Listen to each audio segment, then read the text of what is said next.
Welcome all. അപ്പോൾ നമ്മൾ functions എന്ന് പറയുന്ന ചാപ്റ്ററാണ് പഠിച്ചുകൊണ്ടിരുന്നത്. ഫങ്ഷൻസിൽ പ്രീഡിഫൈൻഡ് ആയിട്ടുള്ള ഫങ്ഷനുകളെ കുറിച്ചാണ് നമ്മൾ പറഞ്ഞുകൊണ്ടിരുന്നത്. അപ്പോൾ അതിൻ്റെ കണ്ടിന്യൂഷനാണ് നമ്മൾ ഈ വീഡിയോയ്ക്കകത്ത് നോക്കാൻ പോകുന്നത്. അപ്പോൾ നമ്മൾ കഴിഞ്ഞ വീഡിയോയിൽ പറഞ്ഞു നിർത്തിയത് സ്ട്രീം ഫങ്ഷൻസിനെ കുറിച്ചായിരുന്നു അല്ലേ. അതായത് സ്ട്രീം ഫങ്ഷൻസിൻ്റെ ഇൻപുട്ട് ഫങ്ഷനുകളെ കുറിച്ച് പറഞ്ഞാണ് നമ്മൾ കഴിഞ്ഞ വീഡിയോ അവസാനിപ്പിച്ചത്. ഇപ്പോൾ C++ പ്രൊവൈഡ് ചെയ്യുന്ന ഒരു ക്യാരക്ടറിനെയോ ഒരു സ്ട്രിങ്ങിനെയോ ഒക്കെ ഇൻപുട്ട് ചെയ്യുന്നതിനും ഔട്ട്പുട്ട് ചെയ്യുന്നതിനും വേണ്ടി പ്രൊവൈഡ് ചെയ്യുന്ന കുറേ ഫങ്ഷനുകളുണ്ട് എന്നും അവയെ നമ്മൾ സ്ട്രീം ഫങ്ഷൻസ് എന്ന് പറയുമെന്നും പറഞ്ഞു. അപ്പോൾ ഇത്തരത്തിലുള്ള ഫങ്ഷനുകൾ IOStream എന്ന് പറയുന്ന ഹെഡർ ഫയലിനകത്താണ് പറഞ്ഞിരിക്കുന്നത് എന്നും അപ്പോൾ ആ ഫങ്ഷനുകളെ സ്ട്രീം ഫങ്ഷനുകളെന്ന് വിളിക്കുകയും ചെയ്യുമെന്ന് പറഞ്ഞു. അതായത് കുറച്ച് ബൈറ്റ്സ് ഒരുമിച്ച് ട്രാൻസ്ഫർ ചെയ്യുന്നതിന് വേണ്ടി ഉപയോഗിക്കുന്ന ഫങ്ഷനുകളെയാണ് സ്ട്രീം ഫങ്ഷനുകളെന്ന് പറയുന്നത്. അപ്പോൾ ആ സ്ട്രീം ഫങ്ഷനുകൾ IOStream എന്ന് പറയുന്ന ഹെഡർ ഫയൽ ഉപയോഗിച്ചുകൊണ്ടാണ് വർക്ക് ചെയ്യുന്നത് എന്ന് പറഞ്ഞു. അപ്പോൾ ഇത്തരത്തിലുള്ള ഫയലുകളെ വർക്ക് ചെയ്യണമെന്നുണ്ടെങ്കിൽ എന്ത് വേണം? IOStream എന്ന് പറയുന്ന ഹെഡർ ഫയലിനെ എന്ത് ചെയ്തിരിക്കണം? ഇൻക്ലൂഡ് ചെയ്തിരിക്കണം എന്ന് നമ്മൾ പറഞ്ഞു. ഇനി ഇതിലുള്ള ഇൻപുട്ട് ഫങ്ഷനുകളായിട്ടുള്ള ഗെറ്റ് ലൈൻ ഫങ്ഷനുകളെ കുറിച്ചാണ് നമ്മൾ കഴിഞ്ഞ വീഡിയോയിൽ പറഞ്ഞ് അവസാനിപ്പിച്ചത്. അപ്പോൾ നമുക്ക് ഇനി ഇതിൻ്റെ ഔട്ട്പുട്ട് ഫങ്ഷനുകളെ കുറിച്ചുള്ളതാണ് നമ്മൾ നോക്കാൻ പോകുന്നത്. അപ്പോൾ നമ്മൾ കഴിഞ്ഞ വീഡിയോയിൽ ഇൻപുട്ട് ഫങ്ഷനുകളെ കുറിച്ച് പറഞ്ഞു. ഗെറ്റ് എന്ന് പറയുന്ന ഫങ്ഷനെക്കുറിച്ചും ഗെറ്റ് ലൈൻ എന്ന് പറയുന്ന ഫങ്ഷനെക്കുറിച്ചും പറഞ്ഞു. ഇപ്പം ഇനി നമ്മൾ ഇതിൻ്റെ ഔട്ട്പുട്ട് ഫങ്ഷനുകളെ കുറിച്ച് പറയാൻ പോകും. അപ്പോൾ ഈ സ്ട്രീം ഫങ്ഷൻസിനകത്തുള്ള ഔട്ട്പുട്ട് ഫങ്ഷനുകളെ കുറിച്ചാണ് നമ്മൾ നോക്കുന്നത്. ഔട്ട്പുട്ട് ഫങ്ഷൻസ് എന്ന് പറയുന്നത് പുട്ട് എന്ന് പറയുന്ന ഒരു ഫങ്ഷനും റൈറ്റ് എന്ന് പറയുന്ന ഫങ്ഷനുമാണ്. These functions allows a stream of bytes to flow from memory into output object. മെമ്മറിയിൽ നിന്ന്, കമ്പ്യൂട്ടറിൻ്റെ മെമ്മറിയിൽ നിന്ന് ഒരു സ്ട്രീം ഓഫ് ബൈറ്റ്സിനെ ഔട്ട്പുട്ട് ഒബ്ജക്റ്റിലേക്ക് ഫ്ലോ ചെയ്യാൻ വേണ്ടി സഹായിക്കുന്ന ഫങ്ഷൻസാണ് പുട്ട് എന്ന് പറയുന്ന ഫങ്ഷനും റൈറ്റ് എന്ന് പറയുന്ന ഫങ്ഷൻ. അപ്പോൾ ഇവിടെ നമ്മൾ നേരത്തെ ഇൻപുട്ട് ഫങ്ഷൻസ് പറഞ്ഞപ്പോൾ പറഞ്ഞു ഒരു ഒബ്ജക്റ്റിൽ നിന്ന് മെമ്മറിയിലോട്ട് ഫ്ലോ ചെയ്യാനാണ്. അവിടെ നമ്മൾ ഉപയോഗിക്കുന്ന ഒരു ഒബ്ജക്റ്റ് സീൻ എന്ന് പറയുന്ന ഒബ്ജക്റ്റ് ആണെന്നും പറഞ്ഞു അല്ലേ. അപ്പോൾ ഇവിടെ നമ്മൾ മെമ്മറിക്കകത്ത് നിന്ന് ഒരു ഒബ്ജക്റ്റിലേക്ക് ഒരു സ്ട്രീം ഓഫ് ബൈറ്റ്സിനെ ഫ്ലോ ചെയ്യാൻ വേണ്ടി സഹായിക്കുന്ന ഫങ്ഷനുകളാണ് പുട്ടെന്നും റൈറ്റ് എന്നും പറഞ്ഞു. അപ്പോൾ നമ്മൾ പറഞ്ഞു മെമ്മറിയിൽ നിന്ന് ഒരു ഒബ്ജക്റ്റിലേക്ക് അല്ലേ ഒരു സ്ട്രീം ഓഫ് ബൈറ്റ്സിനെ ഫ്ലോ ചെയ്യിക്കും. അപ്പോൾ ഒരു മെമ്മറിയിൽ നിന്ന് ഒരു ഒബ്ജക്റ്റിലോട്ട് ഫ്ലോ ചെയ്യണമെങ്കിൽ അവിടെ ഒരു ഒബ്ജക്റ്റ് വേണ്ടേ? വേണം. അപ്പോൾ ഇവിടെ നമ്മൾ അതിനു വേണ്ടി ഉപയോഗിക്കുന്ന ഒബ്ജക്റ്റിനെ വിളിക്കുന്ന പേര് സി ഔട്ട് എന്നാണ്. അപ്പോൾ the object C out is used with these functions since we use the monitor for the output. നമ്മൾ നമ്മുടെ മോണിറ്ററാണ് ഔട്ട്പുട്ടിന് വേണ്ടി ഉപയോഗിക്കുന്നത്. അപ്പോൾ നമ്മളിവിടെ ഉപയോഗിക്കുന്ന ഔട്ട്പുട്ട് ഒബ്ജക്റ്റ് എന്ന് പറയുന്നത് ഏതാണ്? സി ഔട്ടാണ്. അപ്പോൾ പുട്ടെന്നും റൈറ്റ് എന്നും പറയുന്ന രണ്ട് ഫങ്ഷൻസാണ് ഈ കാറ്റഗറിയിൽ വരുന്നത്. ഇവ രണ്ടും ഒരു സ്ട്രീം ഓഫ് ബൈറ്റ്സിനെ എവിടെ നിന്ന് ഫ്ലോ ചെയ്യിക്കാനാണ് ഉപയോഗിക്കുന്നത്? മെമ്മറിയിൽ നിന്ന് ഔട്ട്പുട്ട് ഒബ്ജക്റ്റിലേക്ക് ഫ്ലോ ചെയ്യാൻ വേണ്ടിയാണ് ഉപയോഗിക്കുന്നത്. ഇവിടെ നമ്മൾ ഉപയോഗിക്കുന്ന ഔട്ട്പുട്ട് ഒബ്ജക്റ്റ് എന്ന് പറയുന്നത് സി ഔട്ട് എന്ന് പറയുന്ന ഒബ്ജക്റ്റാണ്. ഇനി നമ്മൾ ഈ ഓരോ ഫംഗ്ഷനും, അതായത് പുട്ട് എന്ന് പറയുന്ന ഫംഗ്ഷനും റൈറ്റ് എന്ന് പറയുന്ന ഫംഗ്ഷനും എങ്ങനെയാണ് എഴുതുന്നത്, അതിൻ്റെ സിൻറ്റാക്സ് എന്താണ് തുടങ്ങിയ കാര്യങ്ങളെക്കുറിച്ചാണ് നമ്മൾ നോക്കാൻ പോകുന്നത്. ആദ്യത്തെ ഫംഗ്ഷൻ എന്ന് പറയുന്നത് പുട്ട് എന്ന് പറയുന്ന ഫംഗ്ഷനാണ്. It is used to display a character constant or the content of a character variable given as argument എന്ന് പറഞ്ഞാൽ എന്താ? It is used to display a character constant. ഒരു ക്യാരക്ടർ കോൺസ്റ്റൻറ്റിനെ ഡിസ്പ്ലേ ചെയ്യുക, അല്ലെങ്കിൽ ഒരു ക്യാരക്ടർ ആർഗ്യുമെൻ്റായിട്ട് കൊടുക്കുന്ന സമയത്ത് നമ്മളൊരു ഒബ്ജക്റ്റ് ഉപയോഗിച്ചുകൊണ്ടാണല്ലോ ഇത് കോൾ ചെയ്യുന്നത്. ഇത്തരത്തിലുള്ള ഫംഗ്ഷനുകൾ ഒബ്ജക്റ്റ് ഉപയോഗിച്ചുകൊണ്ടാണ് കോൾ ചെയ്യുന്നതെന്നും ആ ഒബ്ജക്റ്റ് സി ഔട്ട് ആണെന്നും നമ്മൾ പഠിച്ചു. അപ്പോൾ അങ്ങനെ ഒബ്ജക്റ്റ് ഉപയോഗിച്ചുകൊണ്ട് കോൾ ചെയ്യുന്ന സമയത്ത് ആർഗ്യുമെൻ്റ് ആയിട്ട് കൊടുക്കും. ആർഗ്യുമെൻ്റ് ആയിട്ട് കൊടുക്കുക എന്ന് പറഞ്ഞാൽ നമ്മൾ ഈ ഫംഗ്ഷൻ കോൾ ചെയ്യുന്ന സമയത്ത് അതിലോട്ട് അയച്ചു കൊടുക്കണം, നമ്മൾ പഠിച്ചിട്ടുണ്ട് അല്ലേ. അപ്പം ഇത്തരത്തിലുള്ള ഒന്നുകിൽ ഒരു ക്യാരക്ടർ കോൺസ്റ്റൻറ്റിനെ ഡിസ്പ്ലേ ചെയ്ത് കാണിക്കും, അല്ലെങ്കിൽ എന്തുക, ഒരു character variable given as argument, അതായത് ഫംഗ്ഷൻ കോൾ ചെയ്യുന്ന സമയത്ത് നമ്മൾ അയച്ചു കൊടുക്കുന്ന ഒരു ആർഗ്യുമെൻറ്റ്, ഇതിനെയാണ് എന്തെന്ന് പറയുന്നത്, ഈ പുട്ട് എന്ന് പറയുന്ന ഫംഗ്ഷൻ എന്ന് പറയുന്നത്. നമുക്കതൊന്ന് എക്സ്പ്ലെയിൻ ചെയ്ത് നോക്കാം. ഇപ്പോൾ character CH is equal to single quotation മാർക്കിനകത്തിട്ട് ഞാൻ സ്മോൾ c എന്ന് പറഞ്ഞിരിക്കുന്നു. അതിൻ്റെ മീനിങ് എന്താ? CH എന്ന് പറയുന്ന ക്യാരക്ടർ വേരിയബിളിലേക്ക് C എന്ന് പറയുന്ന കോൺസ്റ്റൻറ്റിനെ എടുത്തു വയ്ക്കണം എന്നാണ്. അതായത് CH-നകത്തേക്ക് ഞാൻ എന്തെടുത്ത് വച്ചിരിക്കുന്നു? C എടുത്ത് വച്ചിരിക്കുന്നു. അത് കഴിഞ്ഞ് പറഞ്ഞിരിക്കുന്നത് എന്താ? Cout dot put CH. ഇപ്പോൾ എന്താ ഇതിൻ്റെ മീനിങ് എന്ന് പറയുന്നത്? ഇവിടെ ആദ്യത്തെ സ്റ്റേറ്റ്മെൻറ്റ് വഴി എന്താ ചെയ്തിരിക്കുന്നത്? ആദ്യത്തെ സ്റ്റേറ്റ്മെൻറ്റ് വഴി ചെയ്തിരിക്കുന്നത് CH-നകത്തേക്ക് C എന്ന് പറയുന്ന ക്യാരക്ടറിനെ എടുത്ത് സ്റ്റോർ ചെയ്ത് വെച്ചിരിക്കുന്നു. അത് കഴിഞ്ഞിട്ട് ഞാൻ Cout ഡോട്ട് പുട്ട് CH എന്ന് പറഞ്ഞാൽ ആ CH എന്ന് പറയുന്ന ഒരു കോൺസ്റ്റൻ്റ് അല്ലേ? അപ്പോൾ നമ്മൾ ആർഗ്യുമെൻ്റായിട്ട് അവിടെ എന്താ കൊടുക്കുന്നത്? ഇപ്പം ആ കോൺസ്റ്റൻറ്റിൻ്റെ പേരാണ്. അപ്പോൾ ഇപ്പോൾ ആ കോൺസ്റ്റൻറ്റിൽ ഇരിക്കുന്ന ക്യാരക്ടറിനെ ഡിസ്പ്ലേ ചെയ്ത് കാണിക്കും. അപ്പോൾ ഇപ്പോൾ ആ ഇതിലിരിക്കുന്ന ഏതാ? C എന്ന് പറയുന്ന ക്യാരക്ടറാണ്. അപ്പോൾ അതെന്ത് ചെയ്യും? ഡിസ്പ്ലേ ചെയ്ത് കാണിക്കും. ക്ലിയർ ആയല്ലോ? അപ്പോൾ അവിടെ അത് ഡിസ്പ്ലേ ചെയ്തു. ഏതെന്ന്? C എന്ന് പറയുന്നത് ഡിസ്പ്ലേ ചെയ്ത് കാണിക്കും. അതാണ് ആദ്യത്തെ Cout സ്റ്റേറ്റ്മെൻറ്റിൻ്റെ മീനിങ്. രണ്ടാമത്തെ പറഞ്ഞു നോക്കി, Cout dot put single quotation മാർക്കിനകത്തിട്ട് ഞാൻ B എന്ന് പറഞ്ഞിരിക്കുന്നു. അപ്പോൾ എന്ത് ചെയ്യും? ആ B എന്ന് പറയുന്ന ക്യാരക്ടർ, അവിടെ ഇപ്പോൾ കോൺസ്റ്റൻറ്റിൻ്റെ പേരല്ല പറഞ്ഞിരിക്കുന്നത്, ക്യാരക്ടർ തന്നെ കൊടുത്തിരിക്കുകയാണ്. അപ്പോൾ ആ B എന്ന് പറയുന്ന ക്യാരക്ടർ അതേപോലെ ഡിസ്പ്ലേ ചെയ്ത് കാണിക്കും. ക്ലിയർ? അടുത്തത് നോക്കി, Cout dot put within bracket 65 എന്ന് പറഞ്ഞിട്ടുണ്ട്. അതൊരു വാല്യൂ ആണ് കൊടുക്കുന്നത്, അല്ലെ? ഒരു കോൺസ്റ്റൻറ്റ് വാല്യൂ ആണ്. അപ്പോൾ ഇവിടെ നമ്മൾ എന്തായിരിക്കും ഡിസ്പ്ലേ ചെയ്ത് കാണിക്കുന്നത്? 65 എന്ന് പറയുന്ന വാല്യൂ റെപ്രസെൻ്റ് ചെയ്യുന്ന, ഇത് ആസ്കി നമ്പറായിട്ട് എടുക്കും. എന്നിട്ട് ഇത് റെപ്രസെൻ്റ് ചെയ്യുന്ന ക്യാരക്ടറിനെ ഡിസ്പ്ലേ ചെയ്ത് കാണിക്കും. 65 ഡിസ്പ്ലേൻ്റെ ആസ്കി നമ്പർ ക്യാപിറ്റൽ എയുടെ ആസ്കി നമ്പറാണ്. അതുകൊണ്ട് ഇവിടെ എന്തെന്ന് ഡിസ്പ്ലേ ചെയ്ത് കാണിക്കും? ക്യാപിറ്റൽ എ എന്ന് ഡിസ്പ്ലേ ചെയ്ത് കാണിക്കും. അപ്പോൾ ഇങ്ങനെയാണ് Cout ഡോട്ട് പുട്ട് എന്ന് പറഞ്ഞ ഒബ്ജക്റ്റിലേക്ക് ആർഗ്യുമെൻറ്റ് പാസ് ചെയ്ത്. ആദ്യത്തേൽ നമ്മൾ ഒരു ക്യാരക്ടർ കോൺസ്റ്റൻറ്റിൻ്റെ പേര് പറഞ്ഞു കൊടുത്തു. രണ്ടാമത്തേൽ ആ ക്യാരക്ടർ തന്നെ കൊടുത്തു. മൂന്നാമത്തേൽ ആ ക്യാരക്ടറിൻ്റെ ആസ്കി വാല്യൂ കൊടുത്തു. അപ്പോൾ ഇങ്ങനെയൊക്കെ നമുക്ക് ഈ പുട്ട് എന്ന് പറയുന്ന ഫംഗ്ഷൻ എഴുതാം. അടുത്ത ഒരു ഫംഗ്ഷൻ നോക്കി. അടുത്ത ഏതായിരുന്നു? റൈറ്റ് എന്ന് പറയുന്ന ഫംഗ്ഷൻ. ഇത് ഒരു സ്ട്രിങ്ങിന് ആർഗ്യുമെൻ്റായിട്ട്, നമ്മൾ നേരത്തെ ക്യാരക്ടറിൻ്റെ കാര്യമാണ് പറഞ്ഞല്ലേ, ഇപ്പോൾ സ്ട്രിങ്ങിന് ആർഗ്യുമെൻ്റായിട്ട് കൊടുത്ത് ഡിസ്പ്ലേ ചെയ്യുന്ന സാധനങ്ങളാണ് റൈറ്റ് എന്ന് പറയുന്ന ഫങ്ഷൻസ്. അപ്പോൾ നമുക്ക് ആദ്യം നോക്കാം. Character str of 10 is equal to hello എന്ന് പറഞ്ഞിട്ടുണ്ട്. അപ്പോൾ ഹെലോ എന്ന് പറയുന്ന സ്ട്രിങ്ങിനെ എടുത്ത് str എന്ന് പറയുന്ന അറയ്ക്കകത്ത് വയ്ക്കും.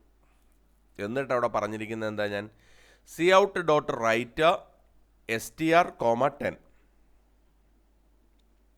അപ്പോൾ ഇങ്ങനെയാണ് ഈ ഫംഗ്ഷൻ എഴുതുന്നത്. എന്തായിരിക്കും ഇതിൻ്റെ ഔട്ട്പുട്ട്?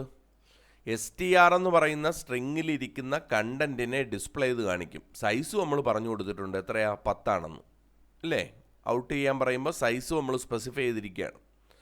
അപ്പോൾ ഹെലോ എന്ന് പറയുന്ന സ്ട്രിങ് ഡിസ്പ്ലേ ചെയ്ത് കാണിക്കാനാണ് പറഞ്ഞിരിക്കുന്നത്. പക്ഷെ ഇവിടെ ഹെലോ എന്ന് ഡിസ്പ്ലേ ചെയ്തിട്ട് പിന്നെ ഒരു 5 വൈറ്റ് സ്പേസസും കൂടി ഡിസ്പ്ലേ ചെയ്ത് കാണിക്കും. എന്തുകൊണ്ടാണെന്ന് ചോദിച്ചാൽ str എന്ന് പറയുന്ന സ്ട്രിങ് ടൈപ്പ് അറയ്ക്കകത്ത് ആകെ 5 കണ്ടൻറ്റേ ഉള്ളൂ അല്ലേ? HELLO 5 എണ്ണേ ഉള്ളൂ. നമ്മൾ ഡിസ്പ്ലേ ചെയ്യാൻ പറഞ്ഞിരിക്കുന്നിടത്ത് നമ്മൾ സൈസ് പറഞ്ഞിരിക്കുന്നത് 10 ആണ്. അപ്പോൾ എന്ത് ചെയ്യും? 10 കണ്ടൻറ്റ് ഡിസ്പ്ലേ ചെയ്ത് കാണിക്കണം. 5 എണ്ണേ ഉള്ളൂ. അപ്പോൾ ബാക്കിയുള്ള 5 സ്ഥലത്ത് എന്ത് കാണിക്കും? വൈറ്റ് സ്പേസസ് ഡിസ്പ്ലേ ചെയ്ത് കാണിക്കും. ക്ലിയർ ആയല്ലോ?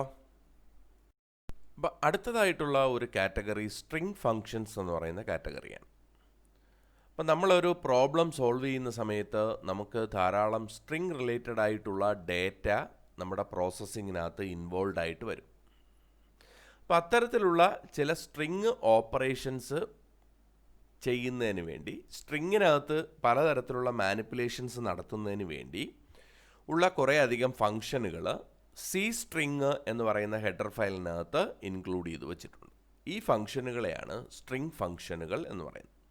അപ്പോൾ നമ്മുടെ പ്രോഗ്രാമിങ്ങിൻ്റെ ഇടയിൽ സ്ട്രിങ്ങുമായി റിലേറ്റഡ് ആയിട്ടുള്ള ചില ഓപ്പറേഷൻസ് ചെയ്യേണ്ടതായിട്ട് വരും.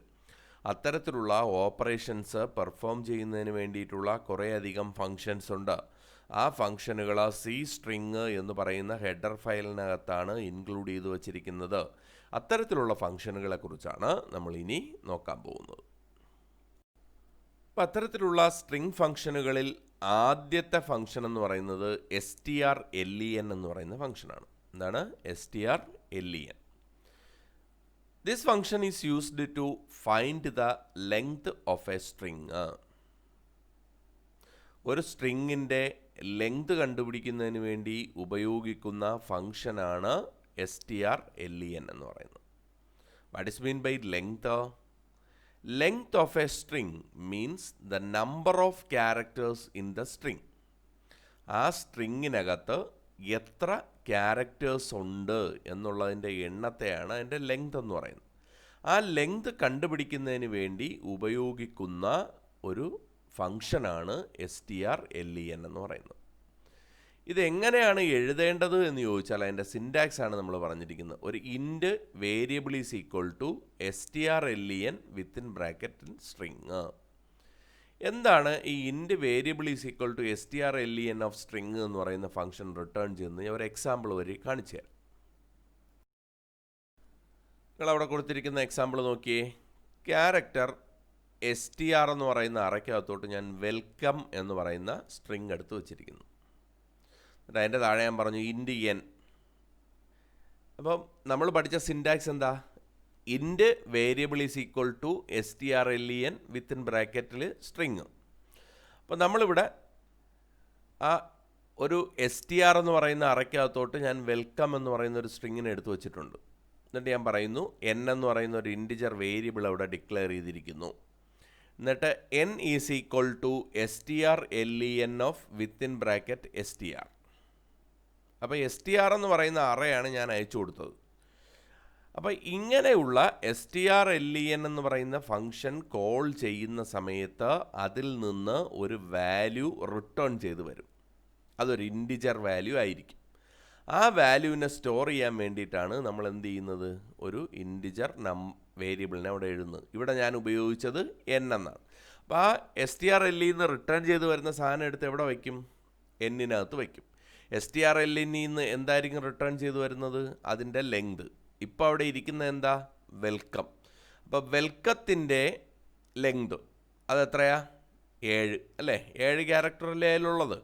അത് റിട്ടേൺ ചെയ്ത് എവിടെ വന്നിരിക്കും? എന്നിനകത്ത് വന്ന് സ്റ്റോർ ചെയ്യപ്പെടും. അപ്പോൾ ഞാൻ സി ഔട്ട് n എന്ന് പറഞ്ഞാൽ അവിടെ എന്തായിരിക്കും ഡിസ്പ്ലേ ചെയ്ത് കാണിക്കുന്നത്? 7 എന്ന് പറയുന്ന വാല്യൂ ആയിരിക്കും ഡിസ്പ്ലേ ചെയ്ത് കാണിക്കുന്നത്. അപ്പോൾ നമ്മളൊരു strlen എന്ന് പറയുന്ന ഫംഗ്ഷൻ കോൾ ചെയ്യുന്ന സമയത്ത് നമുക്കൊരു integer variable is equal to എന്ന് പറയേണ്ടി വന്നത് എന്തുകൊണ്ടാണ്? ആ ഫംഗ്ഷനിൽ നിന്നും ഒരു ഇൻറ്റിജർ വാല്യൂ റിട്ടേൺ ചെയ്ത് വരുന്നത് കൊണ്ടാണ്. ആ വാല്യൂവിനെ നമ്മൾ എവിടെയെങ്കിലും എടുത്ത് സ്റ്റോർ ചെയ്ത് വെക്കണം. അത് ഇൻറ്റിജർ വാല്യൂ ആയതുകൊണ്ടാണ് integer variable is equal to strlen of within bracket string എന്ന് പറഞ്ഞത്. ക്ലിയർ ആയല്ലോ? അടുത്ത ഫംഗ്ഷനാണ് strcpy എന്ന് പറയുന്ന ഫംഗ്ഷൻ. ഈ strcpy എന്ന് പറയുന്ന ഫംഗ്ഷൻ എന്തിനു വേണ്ടിയിട്ടാണ് ഉപയോഗിക്കുന്നതെന്ന് ചോദിച്ചാൽ, ഒരു സ്ട്രിങ്ങിനെ മറ്റൊരു സ്ട്രിങ്ങിലേക്ക് കോപ്പി ചെയ്യാൻ വേണ്ടിയിട്ടാണ് ഏതുപയോഗിക്കുന്നത്? strcpy എന്ന് പറയുന്നത് സ്ട്രിങ് കോപ്പി. അതാണ് strcpy. അപ്പോൾ this function is used to copy one string into another. ഒരു സ്ട്രിങ്ങിനെ മറ്റൊരു സ്ട്രിങ്ങിലോട്ട് കോപ്പി ചെയ്യാൻ വേണ്ടി ഉപയോഗിക്കുന്ന ഫംഗ്ഷനെ വിളിക്കുന്ന പേരാണ് strcpy. അപ്പോൾ അതിൻ്റെ സിൻറ്റാക്സ് ഒന്ന് നോക്കിയേ നിങ്ങൾ. strcpy within bracket string 1, string 2. 2 argument വേണം. ഒരു സ്ട്രിങ്ങിനെ മറ്റൊരു സ്ട്രിങ്ങിലോട്ട് കോപ്പി ചെയ്യുകയാണ് ചെയ്യുന്നത്. അപ്പോൾ 2 സ്ട്രിങ് നമ്മൾ കൊടുക്കണം. അപ്പോൾ ഞാനിവിടെ എന്ത് കൊടുത്തു? strcpy string 1, string 2. ഇവിടെ സംഭവിക്കുന്നത് സ്ട്രിങ് 2-ലിരിക്കുന്ന കണ്ടൻറ്റിനെ സ്ട്രിങ് 1-ലോട്ട് കോപ്പി ചെയ്യും. സ്ട്രിങ് 2-ലിരിക്കുന്ന കണ്ടൻറ്റിനെ സ്ട്രിങ് 1-ലോട്ട് കോപ്പി ചെയ്യും.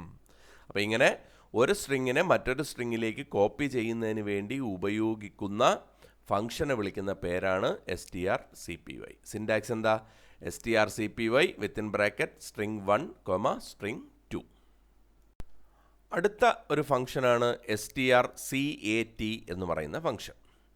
അപ്പോൾ strcat എന്ന് പറയുന്ന ഫംഗ്ഷൻ എന്ന് പറഞ്ഞാൽ used to append one string to another string. Used to append. എന്താ അപ്പൻഡ് എന്ന് പറഞ്ഞാൽ? ഒരു സ്ട്രിങ്ങിന് വേറൊരു സ്ട്രിങ്ങുമായി അപ്പൻഡ് ചെയ്യുക എന്ന് പറഞ്ഞാൽ ആ സ്ട്രിങ്ങിൻ്റെ കൂടെ ഇതും കൂടെ ചേർക്കുക എന്നുള്ളതാണ്. അപ്പം ഒരു സ്ട്രിങ്ങിനെ മറ്റൊരു സ്ട്രിങ്ങുമായിട്ട് അപ്പൻഡ് ചെയ്യണം. അപ്പോൾ നമ്മൾ ഇപ്പോൾ സ്ട്രിങ് 1 സ്ട്രിങ് 2 കൂടെ അപ്പൻഡ് ചെയ്യണമെങ്കിൽ സ്ട്രിങ് 2 എടുത്തുകൊണ്ട് വന്ന് സ്ട്രിങ് 1-ൻ്റെ അറ്റത്ത് ചേർത്ത് കൊടുക്കും. അങ്ങനെ അവ തമ്മിൽ ചേർക്കുന്ന പ്രോസസ്സിനാണ് അപ്പൻഡ് എന്ന് പറയുന്നത്. അങ്ങനെ ഒരു സ്ട്രിങ്ങിൻ്റെ കൂടെ മറ്റൊരു സ്ട്രിങ് അപ്പൻഡ് ചെയ്യുന്നതിന് വേണ്ടി ഉപയോഗിക്കുന്ന ഫംഗ്ഷനെ വിളിക്കുന്ന പേരാണ് strcat. അപ്പോൾ ഇവിടെ അതിൻ്റെ സിൻടാക്സ് ഒന്ന് നോക്കിയേ. strcat within bracket string 1, string 2. അപ്പോൾ ഇവിടെ എന്ത് സംഭവിക്കും? സ്ട്രിങ് 2 എടുത്തുകൊണ്ട് വന്ന് സ്ട്രിങ് 1-ൻ്റെ കൂടെ അപ്പൻഡ് ചെയ്ത് കൊടുക്കും. സ്ട്രിങ് 2-നെ കൊണ്ടുവന്ന് സ്ട്രിങ് 1-ൻ്റെ കൂടെ ചേർത്തങ്ങ് വെച്ച് കൊടുക്കും. അപ്പോൾ length of the resultant string എന്ന് പറയുന്നത് എന്തായിരിക്കും? അതായത് total length of the string എന്ന് പറയുന്നത്, ഇപ്പം റിസൾട്ടൻറ്റിൻ്റെ സ്ട്രിങ് എന്ന് പറയുന്നത് ഈ ഏത് രണ്ട് സ്ട്രിങ്ങുകൾ തമ്മിലാണോ അപ്പൻഡ് ചെയ്തതോ ആ സ്ട്രിങ്ങിൻ്റെ ലെങ്തുകളുടെ സമ്മായിരിക്കും റിസൾട്ടൻ്റ് സ്ട്രിങ് എന്ന് പറയുന്നത്. സംശയമില്ലല്ലോ. ആദ്യം അപ്പൻഡ് ചെയ്യാൻ ഉപയോഗിക്കുന്ന സ്ട്രിങ്ങിൻ്റെ ആദ്യത്തേൻ്റെ ലെങ്ത് 10ഉം രണ്ടാമത്തേൻ്റെ ലെങ്ത് 5ഉം ആണ് എങ്കിൽ അപ്പൻഡ് ചെയ്യുമ്പോൾ കിട്ടുന്ന റിസൾട്ടൻ്റ് സ്ട്രിങ്ങിൻ്റെ ലെങ്ത് എത്രയായിരിക്കും? 15 ആയിരിക്കും. അപ്പോൾ ഇതിന് വേണ്ടി ഒരു സ്ട്രിങ്ങിൻ്റെ കൂടെ മറ്റൊരു സ്ട്രിങ് അപ്പൻഡ് ചെയ്യുന്നതിന് വേണ്ടി ഉപയോഗിക്കുന്ന ഫംഗ്ഷനെ വിളിക്കുന്ന പേരാണ് strcat. അടുത്ത ഒരു ഫംഗ്ഷനാണ് strcmb എന്ന് പറയുന്ന ഫംഗ്ഷൻ. ഇതെന്തിനു വേണ്ടിയിട്ടാണ് ഉപയോഗിക്കുന്നതെന്ന് ചോദിച്ചാൽ, this function is used to compare two strings. രണ്ട് സ്ട്രിങ്ങുകളെ തമ്മിൽ കമ്പയർ ചെയ്യുന്നതിന് വേണ്ടി ഉപയോഗിക്കുന്ന ഫംഗ്ഷനെ വിളിക്കുന്ന പേരാണ് strcmb. അപ്പോൾ കമ്പയർ ചെയ്യുക എന്ന് പറഞ്ഞാൽ എന്താ? ഏത് സ്ട്രിങ് ആണ് ഓർഡറിൽ മുന്നിൽ നിൽക്കുന്നത് അതെങ്ങനെ കണ്ടുപിടിക്കും? Alphabetical order of the character in the string is considered. അപ്പോൾ രണ്ട് സ്ട്രിങ്ങുകൾ തമ്മിൽ കമ്പയർ ചെയ്യുമ്പോൾ, ഞാനിപ്പോൾ മാസ്ട്രോയും ആറ്റിങ്ങിലും തമ്മിൽ കമ്പയർ ചെയ്യുന്നു. ആദ്യം വരുന്ന ഏതായിരിക്കും? സ്ട്രിങ്ങുകൾ തമ്മിൽ കമ്പയർ ചെയ്യുമ്പോൾ ഇതിൻ്റെ ആ വാല്യൂ ഉണ്ടല്ലോ, ആസ്കി വാല്യൂ അനുസരിച്ച് ഏതാണോ മുന്നിൽ നിൽക്കുന്നത് അതായിരിക്കും ആദ്യം വരുന്നത്. അപ്പോൾ ഈ കമ്പാരിസണാണ്, ആൽഫബറ്റിക്കൽ ഓർഡർ വെച്ചുള്ള കമ്പാരിസണാണ് strcmb നടത്തുന്നത്. അപ്പോൾ ആൽഫബറ്റിക്കൽ ഓർഡർ വച്ച് ഇവ തമ്മിൽ എന്ത് ചെയ്യും? കമ്പയർ ചെയ്യും. അപ്പം അതിൻ്റെ സിൻടാക്സ് എങ്ങനെയാണ് എഴുതുന്നതെന്ന് ചോദിച്ചാൽ strcmb within bracket string 1, string 2. അപ്പോൾ സ്ട്രിങ് 1ഉം സ്ട്രിങ് 2ഉം തമ്മിൽ കമ്പയർ ചെയ്യും. കമ്പയർ ചെയ്യുന്ന സമയത്ത് ഒരു വാല്യൂ റിട്ടേൺ ചെയ്ത് വരും അല്ലേ?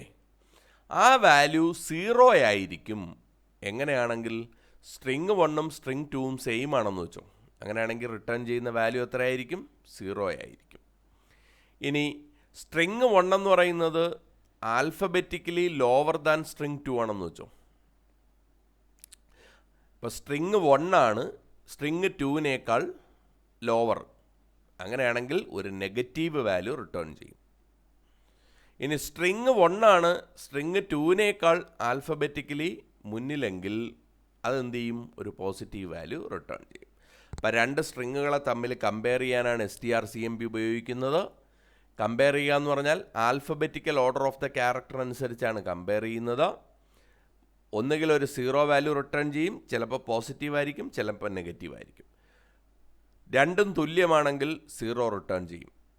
ഇനി ആദ്യത്തേതാണ് വലുത് എങ്കിൽ പോസിറ്റീവ് റിട്ടേൺ ചെയ്യും, രണ്ടാമത്തേതാണ് വലുത് എങ്കിൽ നെഗറ്റീവ് വാല്യൂ റിട്ടേൺ ചെയ്യും. ക്ലിയർ ആയല്ലോ? ഇതാണ് strcmb എന്ന് പറയുന്ന ഫംഗ്ഷൻ്റെ പ്രത്യേകത. അടുത്ത ഒരു ഫംഗ്ഷനാണ് strcmbi എന്ന് പറയുന്നത്. ഇപ്പോൾ ഈ strcmbi എന്ന് പറയുന്ന ഫംഗ്ഷൻ എന്ന് പറഞ്ഞാൽ ഇഗ്നോറിങ് കേസസ് വച്ചുകൊണ്ട് കമ്പാരിസൺ നടത്തുമെന്നാണ്. എന്താണ് ഇഗ്നോറിങ് കേസസ് വെച്ചുകൊണ്ട് കമ്പാരിസൺ നടത്തും. അതായത് STR CMB എന്ന് പറഞ്ഞ് നമ്മൾ നേരത്തെ പറഞ്ഞ ഫംഗ്ഷൻ ലോവർ കേസിനെയും അപ്പർ കേസിനെയും രണ്ടായിട്ട് തന്നെയാണ് കൺസിഡർ ചെയ്യുന്നത്. മനസ്സിലായില്ലേ? എന്നാൽ ഇത് സെയിം കമ്പാരിസൺ നടത്തും, പക്ഷേ ഈ കേസ് സെൻസിറ്റീവായിട്ടല്ല ഇത് വർക്ക് ചെയ്യുന്നത്. പിന്നെയോ ലോവർ കേസ് ആയിരുന്നാലും അപ്പർ കേസ് ആയിരുന്നാലും അത് ഒരേ ക്യാരക്ടറായിട്ട് തന്നെ എടുക്കും. അതുകൊണ്ടാണ് അതിൻ്റെ കേസ് എന്ന് പറയുന്നത് ഇഗ്നോർ ചെയ്യും. കമ്പാരിസൺ നേരത്തെ പോലെ തന്നെ ഈ റിട്ടേൺ ചെയ്യുന്ന വാല്യൂസ് STR CMBയെ പോലെ തന്നെ ആയിരിക്കും. അപ്പോൾ ഇവിടെ എന്താ ചെയ്യുന്ന? Treat both upper case and lower case letters are same for the comparison. നമ്മളുടെ അപ്പർ കേസ് ലെറ്ററുകളെയും ലോവർ കേസ് ലെറ്ററുകളെയും ഒരേപോലെ തന്നെ കൺസിഡർ ചെയ്യും. കമ്പാരിസന് വേണ്ടി ഒരേപോലെ കൺസിഡർ ചെയ്യും. അപ്പോൾ the syntax and working of the functions STR CMBI same ആണ്. STR CMB പോലെ തന്നെയാണ്. ഒറ്റ എക്സംഷനേ ഉള്ളൂ. എന്താ? അത് കേസ് സെൻസിറ്റീവ് അല്ല. കാരണം അപ്പർ കേസിനെയും ലോവർ കേസിനെയും ഒരേപോലെ തന്നെ എടുക്കും. വാല്യൂ റിട്ടേൺ ചെയ്യുന്നത് എങ്ങനെയായിരിക്കും? STR CMBയിൽ എങ്ങനെ റിട്ടേൺ ചെയ്യുന്നോ അങ്ങനെ തന്നെ ആയിരിക്കും. ഈക്വൽ ആണെങ്കിൽ 0 ആയിരിക്കും. ആദ്യത്തേതാണ് വലുതെങ്കിൽ പോസിറ്റീവ് ആയിരിക്കും, രണ്ടാമത്തേതാണ് വലുതെങ്കിൽ നെഗറ്റീവ് ആയിരിക്കും. ക്ലിയർ ആയോ? അപ്പോൾ ഇങ്ങനെയാണ് STR CMBയെയും വർക്ക് ചെയ്യും. അപ്പം സ്ട്രിങ്ങുമായി റിലേറ്റഡ് ആയിട്ടുള്ള 5 ഫംഗ്ഷനുകളെ കുറിച്ച് നമ്മൾ പറഞ്ഞു. അപ്പോൾ ബാക്കിയുള്ളത് നമുക്ക് അടുത്ത വീഡിയോയ്ക്കകത്ത് നോക്കാം.